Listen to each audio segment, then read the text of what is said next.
Two children were left alone in the cold rain. The road was deserted, wet and unforgiving. Headlights cut through the storm as the children clung to each other, trembling while their father's car disappeared into the darkness. No explanation, no farewell, just the sound of tires and betrayal.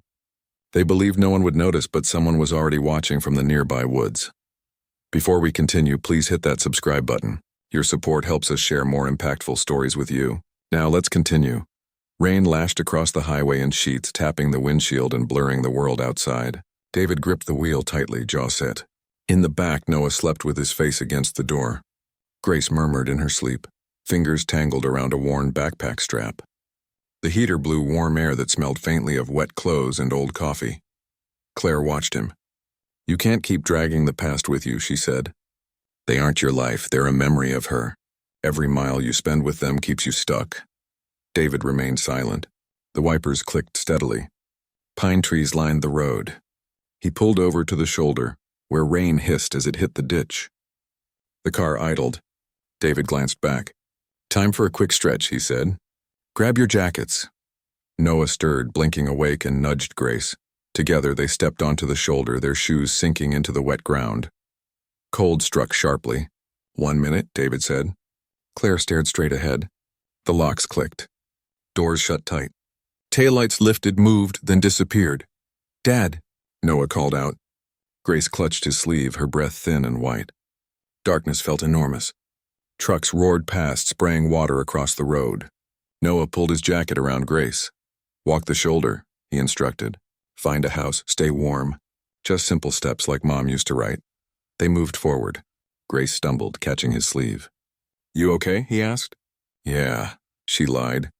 A sign flashed by, arrow pointing toward county land. The letters gleamed, then vanished. Noah's hands grew numb. He spoke to keep her alert. "Remember the cocoa at the fair?"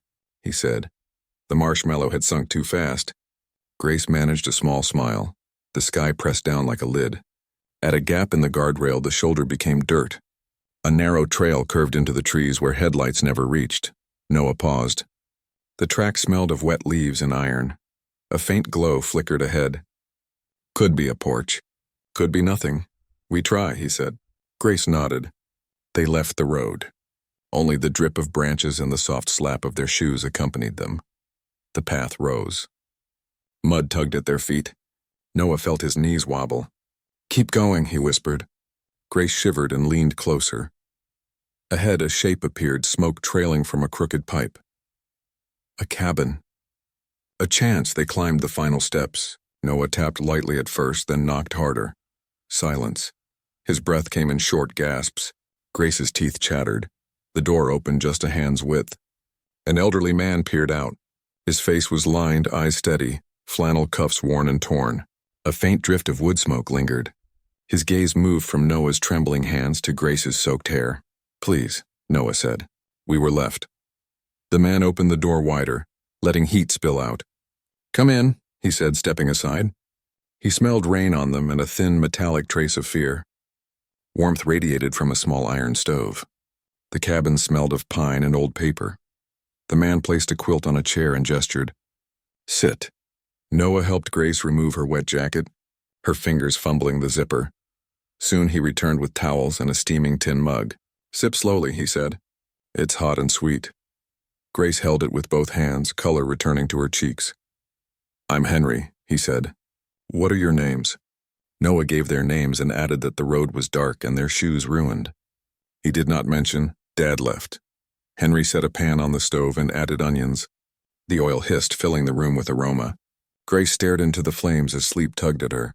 "Hook by the stove," Henry instructed. "Hang jackets, boots by the mat." He ladled soup with steady hands. "Eat!" Noah waited for Grace, but the spoon moved on its own. Rain softened on the roof. A wind-up radio muttered about ridge closures. "Folks, stay off County B," a calm voice warned. Henry sat close enough to assist, but far enough to listen. Where had they begun? How far had they walked? Was anyone waiting? Noah answered in pieces. Grace whispered their mother's name without looking up. Eliza. The name lingered in the room. Henry's eyes lifted and held hers. He set down his bowl and draped a wool blanket over Grace. As the edge slid over her wrist, the sleeve slipped back, revealing a crescent-shaped birthmark near the bone. Henry paused. He had seen that shape on a newborn's shoulder before. He looked at Noah anew. "You said your mother is Eliza," he said. "Eliza Harper." Noah nodded. Henry opened a drawer, pulled out a worn wallet, and found a faded photograph. A young woman smiled by a lake, hair wild, eyes determined. A crescent-shaped mark showed by the strap of her dress. "She left years ago," Henry said. "She wanted more and thought I held her back." "Maybe I did." He returned the photo and closed the drawer slowly. "Tell me what happened," Noah spoke. "Their mother fell ill quickly. David tried until he could not." Claire spoke like smoke. "Bills piled up. The funeral passed. After that, the house never felt right.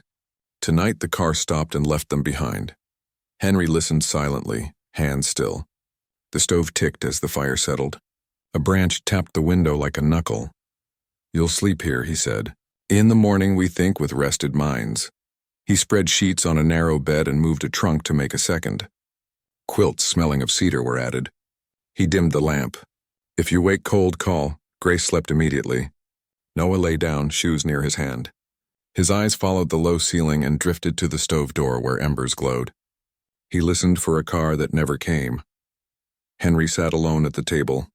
He unfolded the photograph by the oil lamp. The flame highlighted the crease across Eliza's smile. He touched it lightly, then glanced at the small wrist peeking from under the blanket. No mistake. He opened a notebook and wrote the date. 2 children found at dusk. Names. Weather. He added a single line. "If this is the turn, thank you." The cabin stayed quiet, waiting with him. Morning pressed pale light through the fogged windows. Steam rose from a kettle as Henry poured hot water into chipped mugs. The smell of boiled oats mingled with wood smoke. Noah sat up quickly, blinking. Grace's hair stuck to her cheek. She smiled as warmth reached her toes. "You both eat?" Henry said. The spoon clinked in rhythm with the stove. Noah asked where they were. "County Ridge," Henry replied. "Old claim land. My place since the company folded." He glanced at them, cautious but kind. After breakfast, Henry handed Noah an axe. Logs waited behind the shed. "Start with small ones," he said. "Keep a steady rhythm, don't force it." Noah followed instructions, hands stiff, learning the sound of blade on wood. Grace swept the floor with a worn broom, humming softly and off-key. By midday, Henry leaned on the porch rail, watching them. The air carried the damp mountain scent, iron, moss, and pine pitch. For the first time in years, laughter broke through it. When Grace tripped on a loose board, Henry smiled, half proud, half pained. He asked about their mother again. Noah told him everything. Her long nights of work, sudden illness, quiet songs to keep them calm. Henry's eyes lingered on the hills. "She used to sing that same tune when storms came," he said. He paused, the name Eliza forming on his lips, both prayer and regret. Grace pointed to a framed photo on the shelf. A young woman at a lake, hair wild in the wind. "That's her," she said. Henry nodded slowly. "She was my daughter," he whispered. Noah froze. Grace looked up from her cup. "You mean she was my only child?" Henry said. "She left to marry your father, though I warned her the world he offered could never hold her kind of heart." The room went still. Henry reached under his chair and pulled out a box. Inside were her old drawings, maps, and sketches of hills and rivers marked in red pencil. He told them about a time she had helped him search for a gold vein that disappeared after a landslide.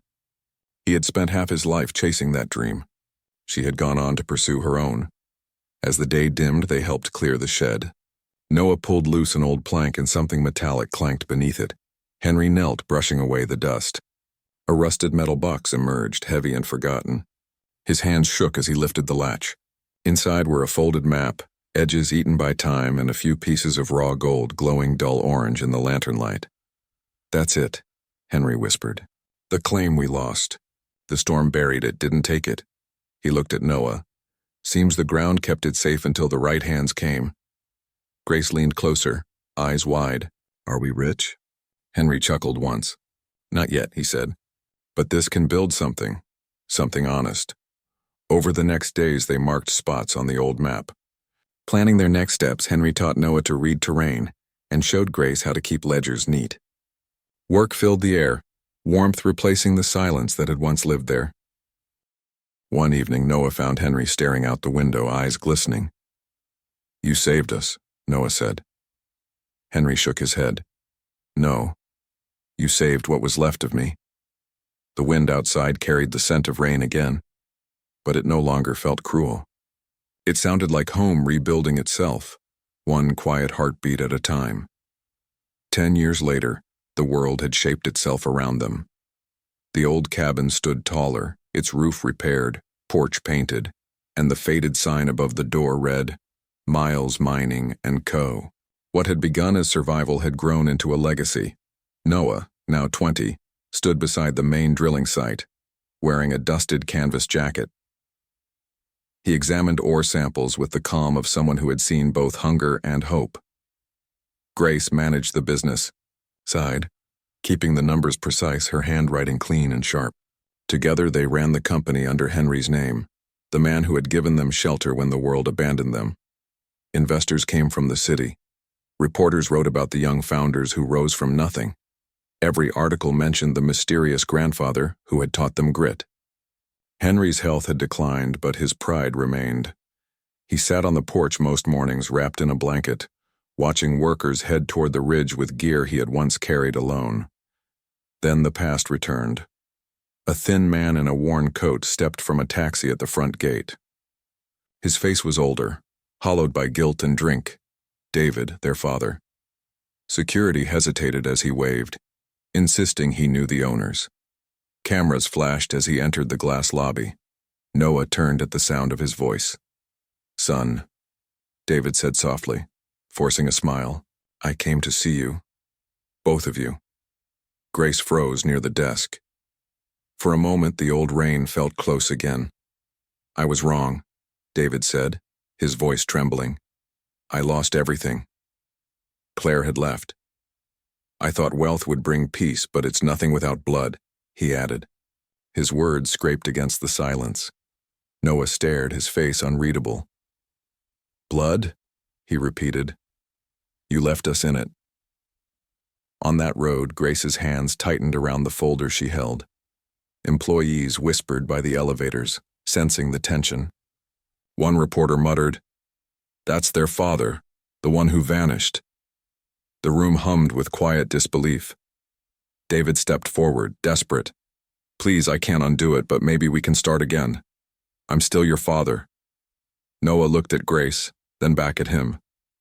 "No, our father taught us how to survive. He built this company. His name is Henry Miles." Gasps rippled across the room. David's breath caught. Security moved closer, waiting for Noah's signal. "You can leave," Noah said quietly. "You made your choice years ago." David turned, his face crumbling under the weight of every word he had ever thrown away. Flashbulbs popped as he walked out into the gray morning. The same kind of rain began to fall, soft but cold. Inside, Noah returned to work, eyes steady. Grace closed the folder and whispered, "He's gone." Noah nodded once. He left long before this. That night, they drove back to the cabin. Henry slept in his chair by the fire, blanket tucked to his chin.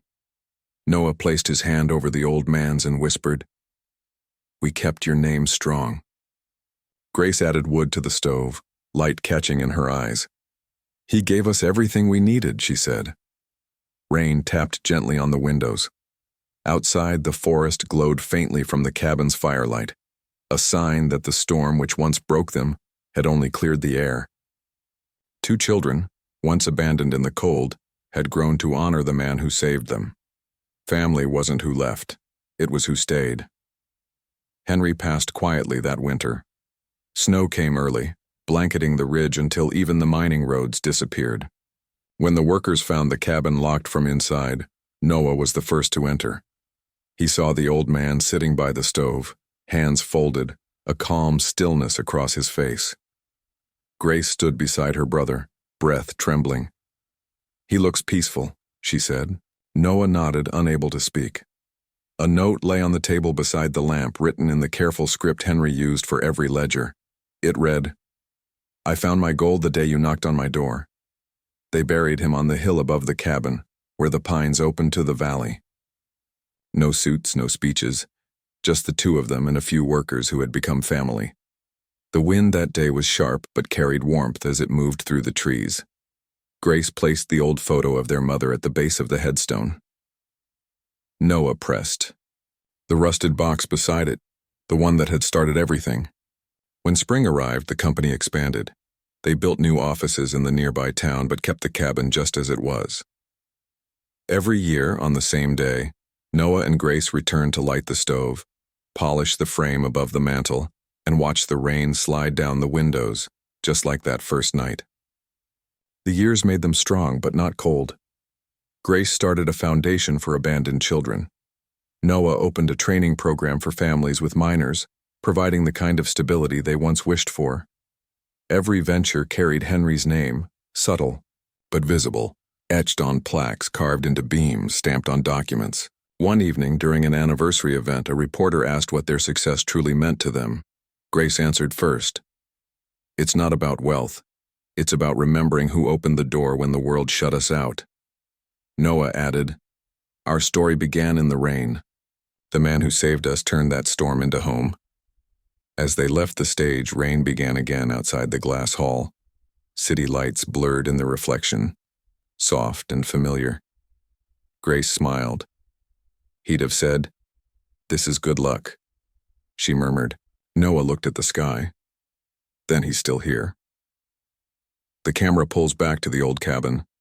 Smoke drifts lazily from its chimney. A faint glow burns behind the frosted windows on the mantel. Henry's photo rests between two candles. Outside, the forest hums with quiet life. Two children, once abandoned, now carry a legacy that outlived every storm. The man who rescued them had become more than family.